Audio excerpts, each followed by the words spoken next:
राना साहब, आप क्या मौक़िफ़ रखते हैं कि हालिया होने वाली तब्दीली पाकिस्तान तहरीके इंसाफ पे किस तरीके का असर डालेगी? मस्बत असर होगा या मनफी असर होगा?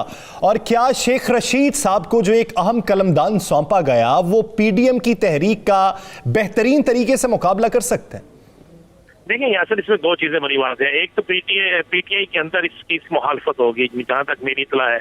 पीटीआई के अंदर चाह रहे थे कि ऐसी वजारत जो कम अज कम वजारत दाखिला जो है ये पीटीआई के ही किसी बंदे के पास होनी चाहिए, क्योंकि शेख रशीद उनके इत्तेहादी हैं और शेख रशीद के साथ कई पीटीआई के अहम लोग जो है उनके इख्तलाफात भी हैं और शेख रशीद कई गुजरा के साथ उठ भी चुके हैं। तो ये सारी बातें तो है, लेकिन दूसरे एक तरफ तो यही होगा कि पीटीआई के अंदर इनकी मुखालफत होगी और हमारे जराए भी इसकी तस्दीक करते हैं। दूसरी तरफ ये जरूर है कि शेख रशीद एक पॉलिटिकल आदमी है, उन्हें पता है कि किस जगह पर किसको किस तरीके से रोकना है, किस जगह पर किसको किस तरीके से डील करना है, कहां पर किसके साथ क्या करना है। इन मामलात में अगर आप पूरी कबीना के अंदर देखें तो जो चंद वज़रा है तो उनमें शेख रशीद सीनियर तरीन वजीर है और शेख रशीद जो है उन्हें पता है कि पीडीएम की तहरीक को किस तरह रोका जाना है। आप देखें तो उन्होंने 2 दिन पहले जो अपने एक प्रेस कॉन्फ्रेंस की है उसमें उन्होंने क्या कहा? उन्होंने कहा जनाब वेलकम, आप इस्लामाबाद आए, सर्दी आपका इस्तकबाल करेगी। उन्होंने ये नहीं कहा कि आपका इंतजामिया इस्तकबाल करेगी, उन्होंने ये नहीं कहा कि आपको कंटेनर देंगे, उन्होंने कहा कि सर्दी आपका इस्तकबाल करेगी।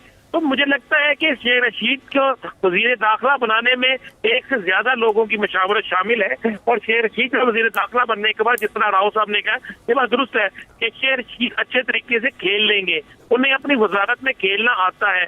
अब देखना ये होगा कि क्या शेख रशीद की जो वजारत है वो सिर्फ पीडीएम के जलसे तक रहती है, क्या शेख रशीद की वजारत 2.5 साल या 2 साल चलती है, ये बात बड़ी जरूरी है। यानी एक सवाल ये निशान है कि ये वजारत कितनी देर तक कायम रहती है। राना साहब, पीडीएम की बात भी हो रही है तो पीडीएम के हवाले से आज मरियम नवाज साहिबा और बिलावल भुट्टो साहब के दरमियान एक मुलाकात भी हुई है और उसमें ताज़ियत की गई उनकी दादी के इंतकाल पे और साथ में आइंदा की लाहे अमल पर भी बात हुई है। आइंदा का क्या लाहे अमल तरतीब दिया उन्होंने? देखिए मेरे पास जो इनकी मुसद्दका इतला है, जो इनकी अंदर की कहानी है, देखिए 2 सेशन हुए इनके। एक सेशन वो था जिसमें पीपल्स पार्टी और मुस्लिम लीग नून के रहनुमा मौजूद थे।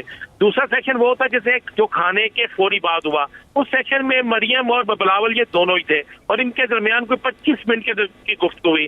उस गुफ्तगू में जराए जो बात बताते हैं उसमें यह तय हुआ कि इस्तीफों के मामले पे जो बहरान पैदा हो रहा है, यानी इनके अपने अंदर जो बहरान पैदा हो रहा है, कहा जा रहा है कि इनके लोग इस्तीफे नहीं देंगे और खासकर पीपल्स पार्टी की तरफ से आवाजें आ रही थी कि वो इस्तीफे नहीं देंगे। तो उस पर बिलावल ने बिल्कुल वाज़ेह मरियम से कहा कि देखें हमें इस्तीफे उसी सूरत में देने चाहिए अगर इस्तीफों से मामला हल हो जाता है।